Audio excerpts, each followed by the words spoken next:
I was chewing on this one for a while and eventually decided to put it on to the back burner for certain reasons.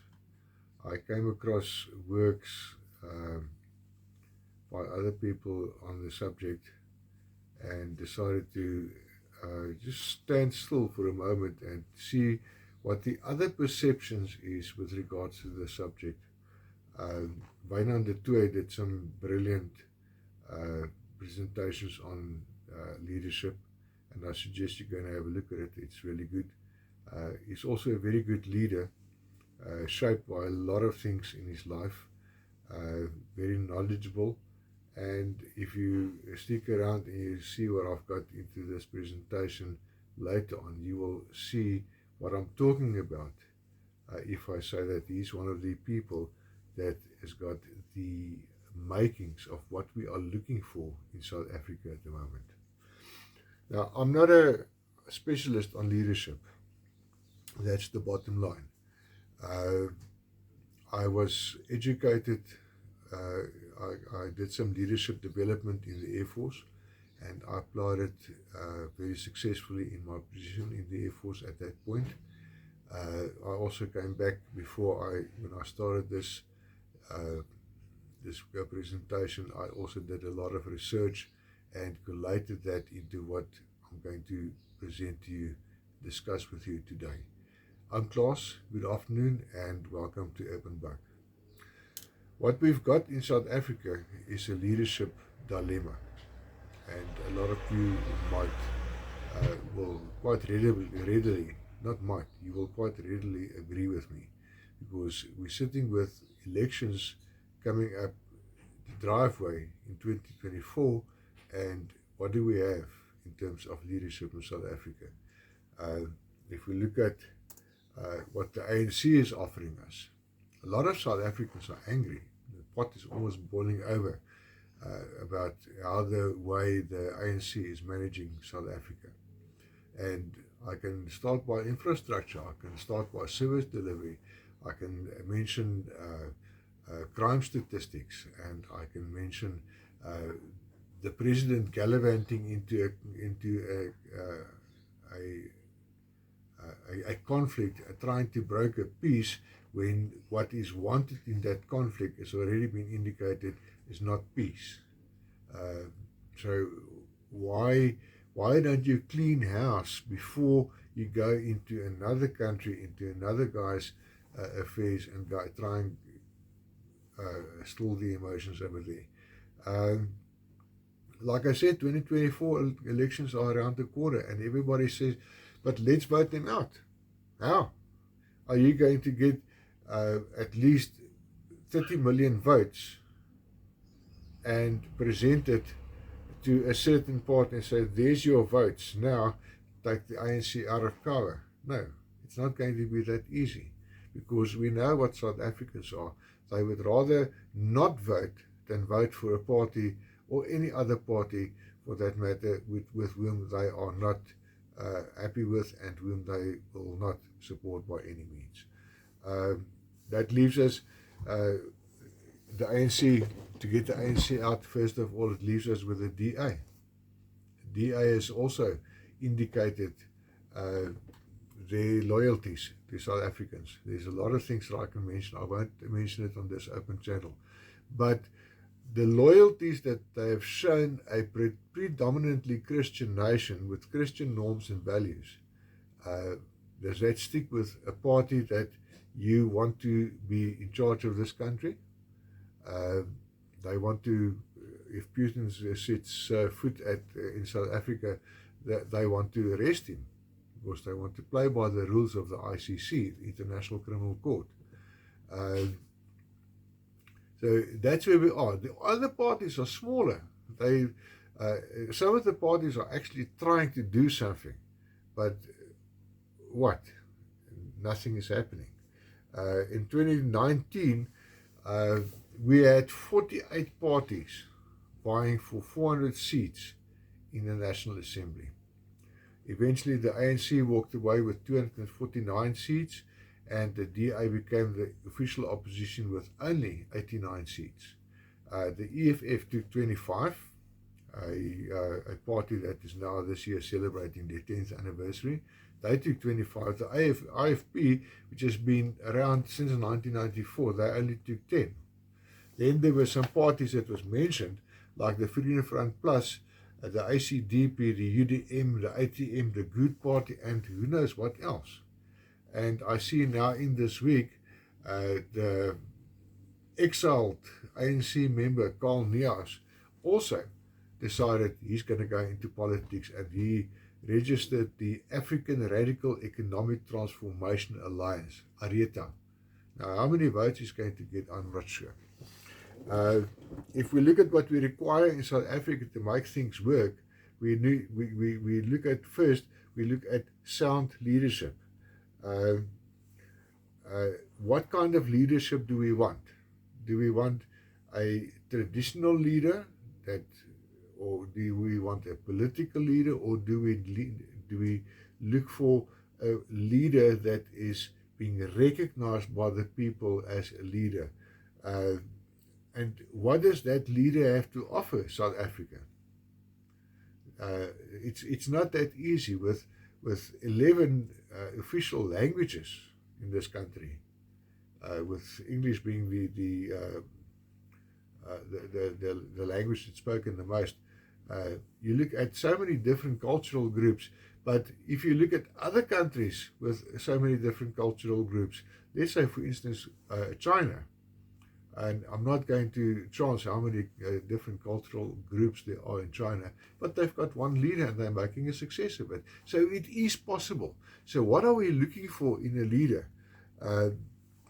If you look at leadership and you look at individual performance or behavior sense, you're looking at leadership, the ability of an individual to lead, influence, or guide other individuals, teams, or entire organizations to attain a communal goal. The second one that I came across is more it's more generic, and it doesn't really say that it's not individual focused. It's more like the concepts focused. It's a set of behaviors. This is about behaviors. It's not about the ability to lead. This is about behaviors. And the leader needs to have these behaviors and to use these behaviors to help people align their collective direction, to execute strategic plans, and to continually renew the organization, which is South Africa. Now, if we talk about renewal of this kind of an organization in South African context, we're talking about renewal of the economy, renewal of the educational system. Now they want to implement this national health thing that is actually something that is taken over or brought over, adapted or adopted, whichever way you want it, from overseas, which is also a concept that is being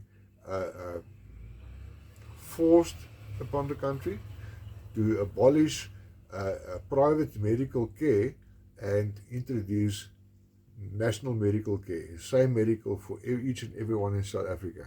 So your private hospitals, your private healthcare, all those things are going to be abolished. So one of these days,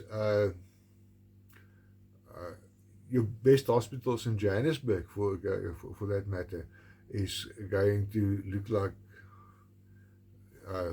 what we used to know as one of the top hospitals in South Africa, Joburg Gen, which is now, I'm not sure whether it's Charlotte Makeke Hospital or something like that.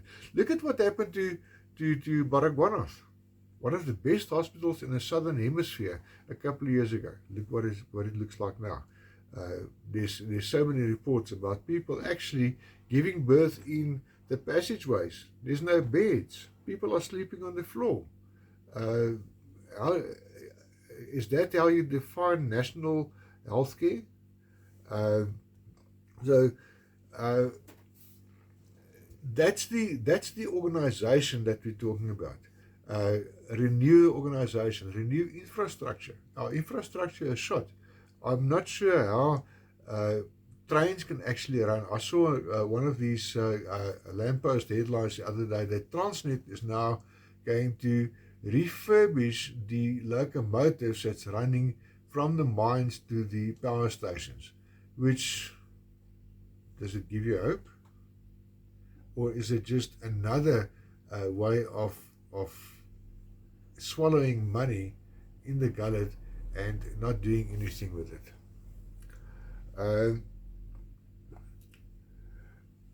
If we look at where our political people are, that's formal leadership. They're formally put into that position and told to lead. But are they leaders? No.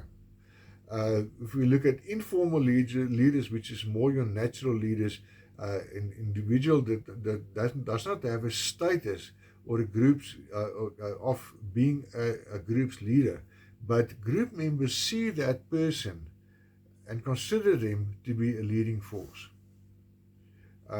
Informal leaders to be experienced and knowledgeable. They are people that is educating themselves, developing themselves, not just sitting there and swinging the stick and say, I'm the leader, you must listen to me. It's not what it's all about. It's about personal development. It's about experience. It's about knowledge. It's about having the wisdom when people seek answers and guidance. The informal leader has often earned their status by developing strong relations with the people around them. Where our political leaders are, is there strong relations with the people around them, except for maybe their puppets? No. So that is the dilemma that we're sitting with. If we look at what makes a leader, we look at experience, we look at knowledge, and if you lack the knowledge, then you go and develop yourself. That's what a natural leader would do. You look at skills. Have you got specific skills that you can apply as leader to draw people to you? Have you got vision? Are you reliable? Reliability in the leadership context in South Africa is one of the most critical points, because Cyril Ramaphosa is not reliable. John Steenhuisen, not. Julius Malema, is he reliable? We might never know. Are the other leaders that we have reliable? Do they have the wisdom? Look at Malema. Does he have wisdom? If he speaks like that, if he shouts the slogan, kill a boer, kill a farmer, is that wisdom? Is that knowledge? Is that responsibility? Remember, if you sit there as leader, you have to take responsibility for a whole country, its whole budget, and for all of the people, not just the people that out of your own party, the party that won the elections, that put you up as the leader. It's about a lot more than that. Some traits that we're looking for is accountability. Our leader has got to be accountable for his actions. There's adaptability, authenticity, there's communication. How do our leaders communicate? Many years ago, you had a political rally where the leaders frequently went and spoke not just to their followers, but to whole communities, finding out, well, how can we help this community, alleviating problems in the community, renewing roads, infrastructure, then self-awareness, strategic thinking, and then one of the probably the most forceful elements in our leadership of the day, delegation. Because delegation is only about one thing, a position where there is money put into. Is there integrity in our leadership at the moment? No. So all these things are things that we look for in a leader in South Africa. We need somebody that's accountable, that is responsible, somebody that's got wisdom, somebody that's got the leadership skills, and not just sitting there and earning a salary check and driving around or flying around the globe trying to broker peace in countries that is not really part of our problem. Because if we broker peace between Ukraine and Russia, how is that going to help South Africa? Not much. If we look at a leader and the qualities that he's got to have in the South African context, what background, what experience are we looking for? What knowledge and skills do we look for? In the South African context, and if you look at our history and our traditions, then our leader has got to have a strong spiritual conviction. He's got to be a Christian. And yes, I'm promoting Christianity in South Africa because for years we've been a Christian nation and we've attained so many successes. We overcome so many obstacles because as a Christian nation we stood together. The other thing is